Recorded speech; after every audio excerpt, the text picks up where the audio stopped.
So here we have another exercise in which we have a combinational circuit and we have to obtain the output. This is the classical analysis of a logic circuit that we have in topic 5, in which we have to obtain the output as a function of the input. Once we have the output, the expression, we have to implement them with a new circuit in which we use a ROM of 8 by 6, that is a ROM of 8 words of 6 bits, and using as well, if necessary, multiplexers. So step by step, firstly we are going to analyze the circuit and to obtain the output as function of the input. So firstly we are going to identify the input of the circuit. The input, the output, and intermediate variables if they are needed. So the input are going to be x2, x1, x0, x4, x3. The output are going to be c1 and c2, and the intermediate variables are going to see, for example, a, b, and c. So input all the x, output the c's,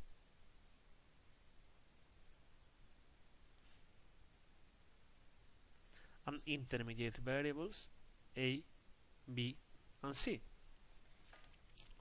So we can proceed. Firstly, we are going to obtain the first intermediate variable, that is a. A is the output of a MUX2.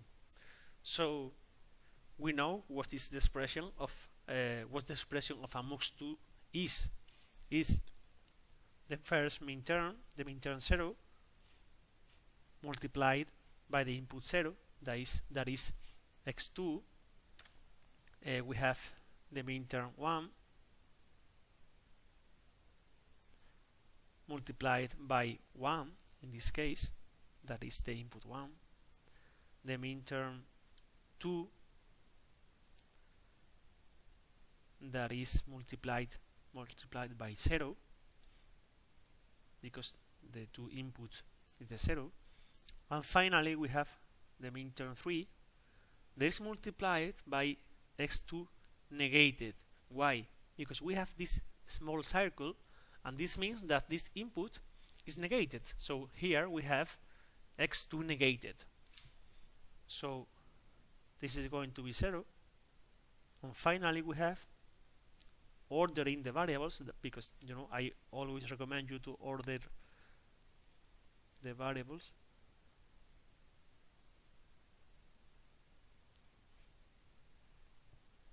We have this expression.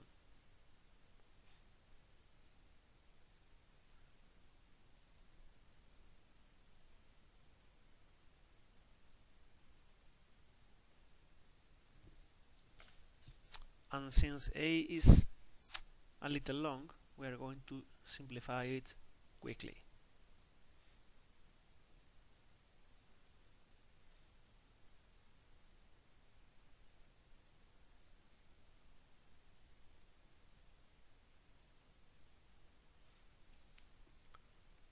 We are going to have the ones here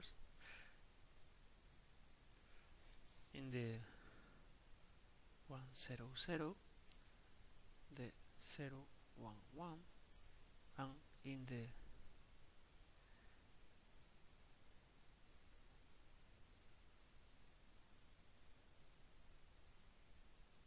if you apply the distributive property, you are going to get these both min terms.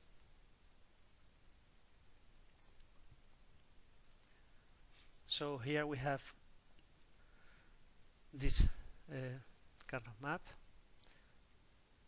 So I'm going to have this implicant, this prime implicant, and as well this prime implicant, and only these two are going to be essential, and they cover all the function. So A simplified is going to be the sum of those product terms.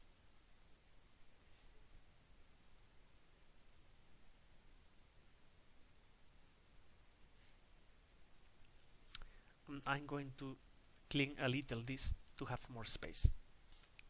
So we have A simplified, and we can extract C1 because it only depends on A. So C1 is the output of a multiplexer. So we have again the minterms of the selection variables multiplied by the input.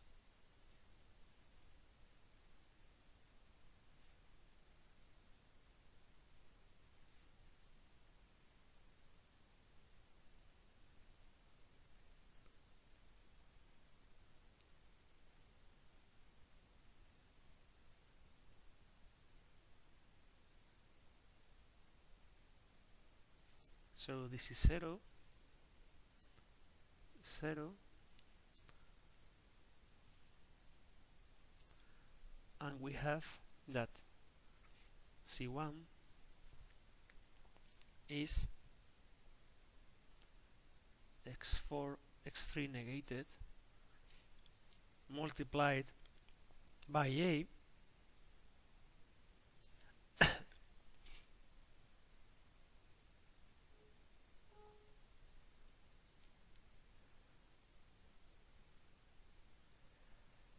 plus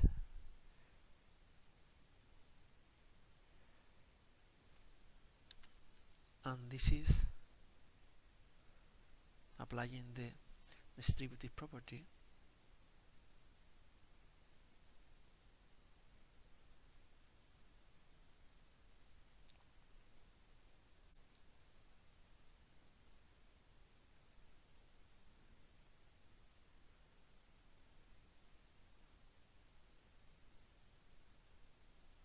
So we have C1 expressed as a function of the input of the circuit.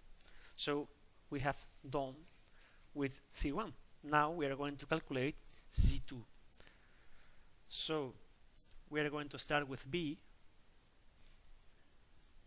B is the output 0 of a demux. So when the selection input of this demux is 0, B is going to be equal to the input that is A.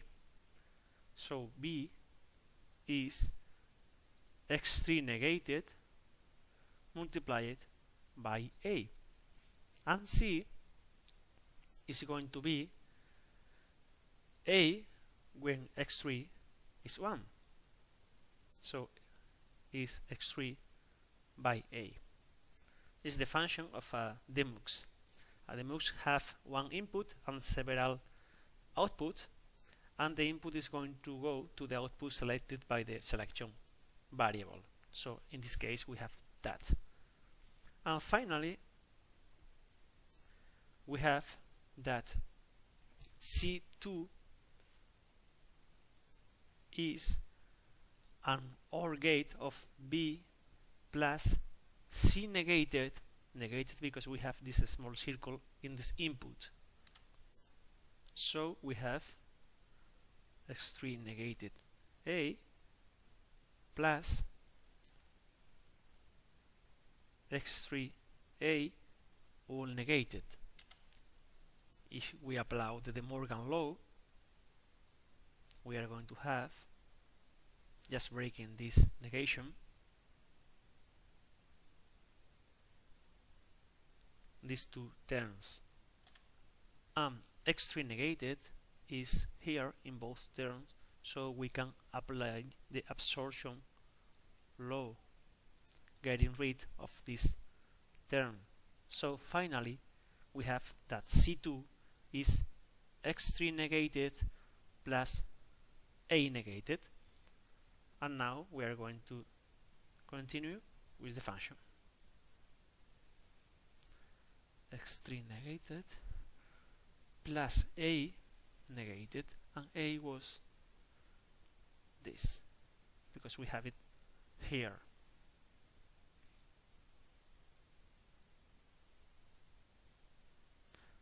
All negated. We apply the De Morgan law.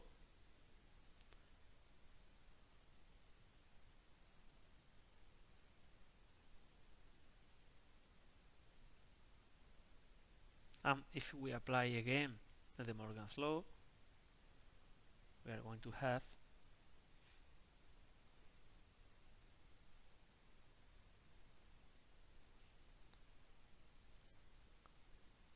sorry, I just made a mistake here.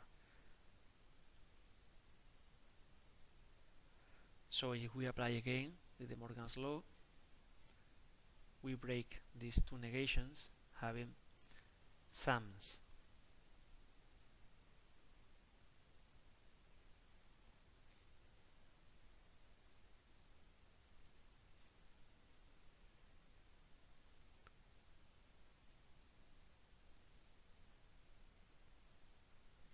And double negation is just no negation.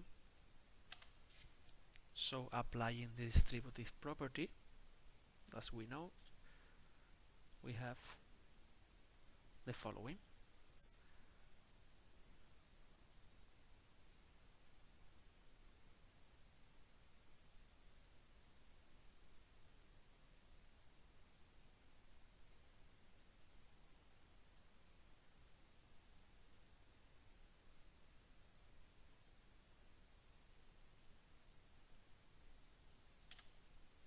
This is 0. So finally we have this expression for C2.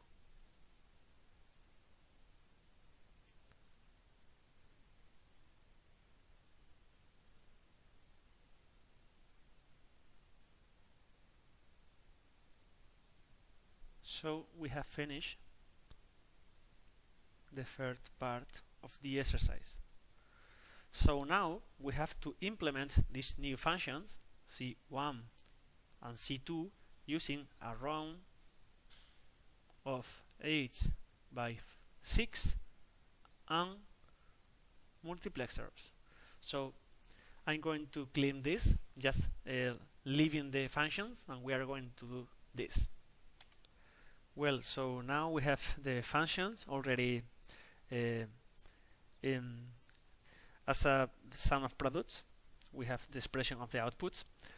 We have to implement these two functions with a ROM of 8 words by 6 bits. So we have 8 rows, and inside each row we have 6 bits. Remember that the bits are the columns. So we have OR gate to sum of all the minterms of the function that we are going to include. Since we have 8 rows, we need 8 combinations, so we need 3 selection variables in this decoder. Remember that a ROM memory is a decoder, has a decoder, sorry, to select the word we are interested in, and we are going to make connections just this way to select that these connections are inputs. So here in the OR of the output, we are going to have the sum of this minterm selected.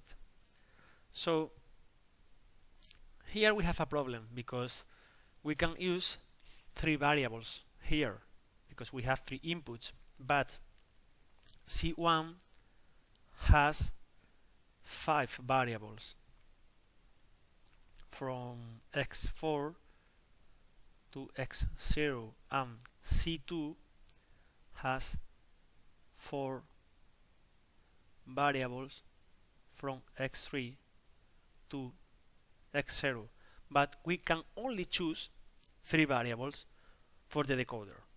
Well, a smart approach, a smart choice, can be use at least 3 variables for the decoder that are in common in both expressions.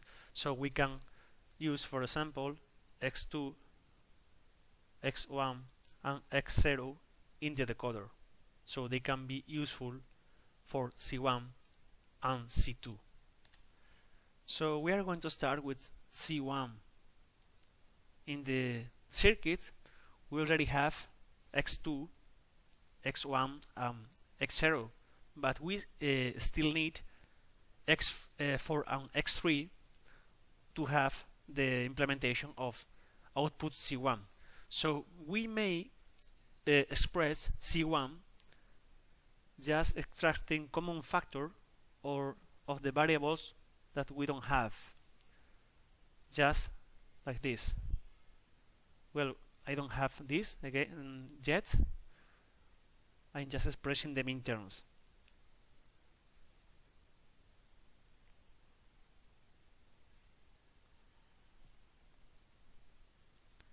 Minterm 0, 1,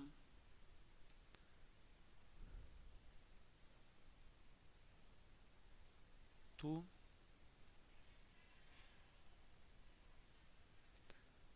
and 3. I just changed the order here, so let me correct it.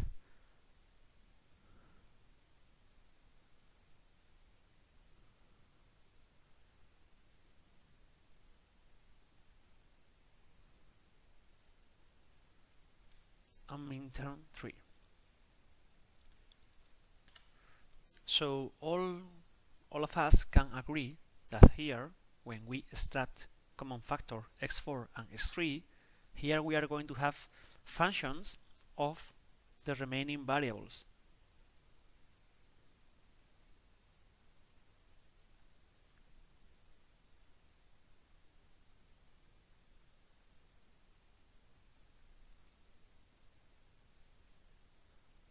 Even, well, I have used f, but the function is going to be different. Not all the functions are going to be the same. It depends of what we obtain when we extract the minterms formed by x4 and x3 as common factor. Well, when we have the minterms formed by two variables, like in this case, minterm 0, minterm 1, minterm 2, and minterm 3, if you think, if we consider these inputs,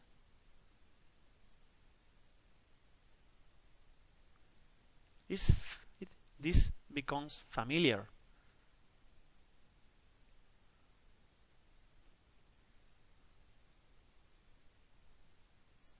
This reminds us of a multiplexer. In fact, we may connect here a multiplexer. In fact, we can use a multiplexer according to the exercise. So we are going to add here a multiplexer, for example, in these 4 outputs, and the selection variables are going to be our minterms formed by x4 and x3. Sorry. Yes, this, okay. So we have this, and this is going to be x0, x1, x2, and x3. So here we have to connect functions of x2, x1, and x0, but we can form these functions making connections in the ROM, because we can select the minterms we are interested in. So let's see what happened with C1.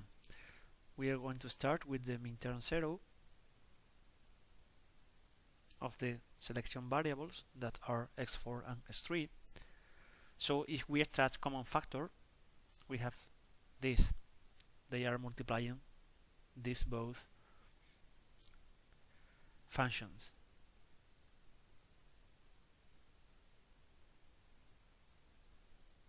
Sorry.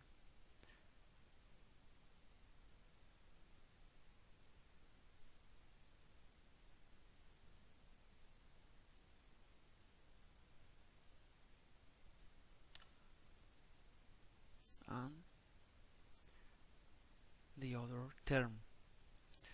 So what do we have here multiplying this first combination? We should have all the possible terms here. So we are going to use the Boolean algebra in the way we are used to obtain the canonical form of this three variables function. Here we need x1 and here we need x0.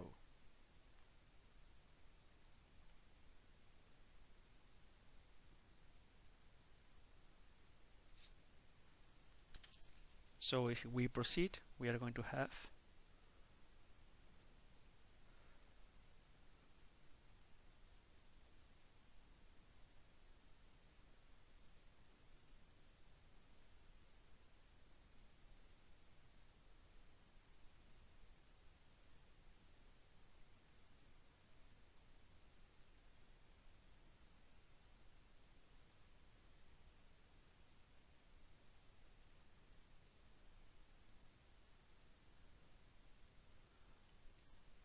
so this is the minterm 1, the minterm 3, minterm 5, and minterm 4. So it's quite easy. When we have this combination 0, 0, we are going to select these minterms formed by x2, x1, and x0. Minterm 1, minterm 3, minterm 4, and minterm 5. So let's see what happens now with C2, the other output. Well, here we have the expressions. C2 have 4 variables. 3 of them, the first 3 variables, are already in the decoder. So we need the last variable, the most significant bit that we know that is x3. So we are going to use a mux1 with sorry, because I draw really bad the multiplexer. So this is going to be C2 is a mux1 with just one selection input that is going to be x3. So we have to build the functions for the case of x3 equal to 0 and x3 equal to 1. Here we have the expression. So we should have the disjunctive canonical form so that we can extract common factor x3 negated and x3 non-negated, and build these functions here in the case of x3 negated here for 0 and x3 non-negated here for 1. But so we are going to work in this way with the function. I'm going to remove this. What happens when, sorry, this is x3 negated. Okay, what happened in this case when C2 is equal to 0? We are in the case of x3 negated.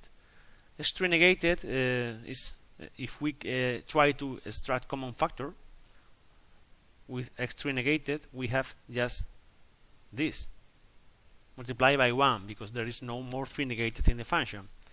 But in order to obtain the minterms, we know that we have to,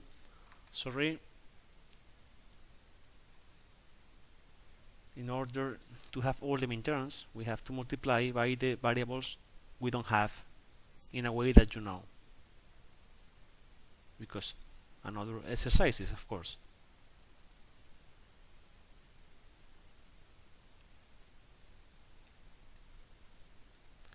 Now, applying the distributive property, we'll have x3 negated multiplied by what? If we multiply all of this, we are going to have all the minterms formed by the variables x2, x1, and x0. So we should have here all the main terms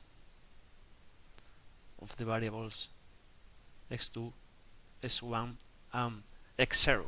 So for the combination x3 negated, we have all the main terms, and what we have to do is to select all the main terms in the room memory. All the main terms formed by x2, x1, and x0. You know that these circles are 1 because the main terms are those combinations for which the function is 1. What happens for the rest when we have x3 non-negated? So we are going to see here. In fact, none of these terms have x3. So here we should multiply. I'm going to see, for example, I'm going to call this 1, this 2, and this 3. In the case of 1, sorry, this is a product, not a sum. In the case of 1, we have this, and we still need x0. So we multiply it by this. We know that we don't have here x3, and we should do this. But I'm not going to do it because in the case of x3 negated, I already have all the main terms marked. So this combination is already covered in the ROM. So I'm going to save this, and I am going to assume that what I'm going to have this here is going to be multiplied by x3. So it's going to be like this.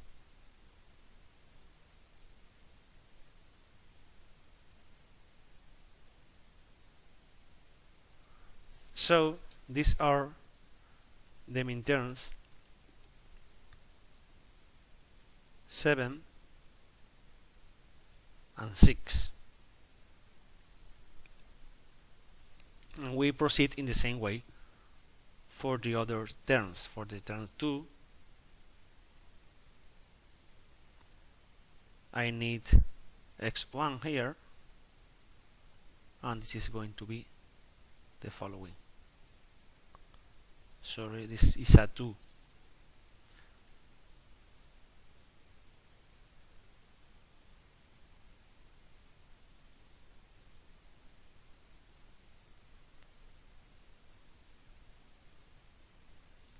You know that this is multiplied by x3 following the reasoning I just told before.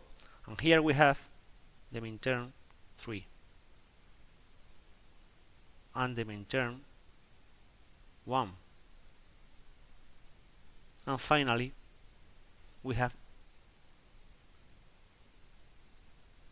remember that this is not a negation, okay? This is not a negation, it's just a way to select the terms. Don't confuse with that. So x1, x0, and I need x2. So it's going to be this.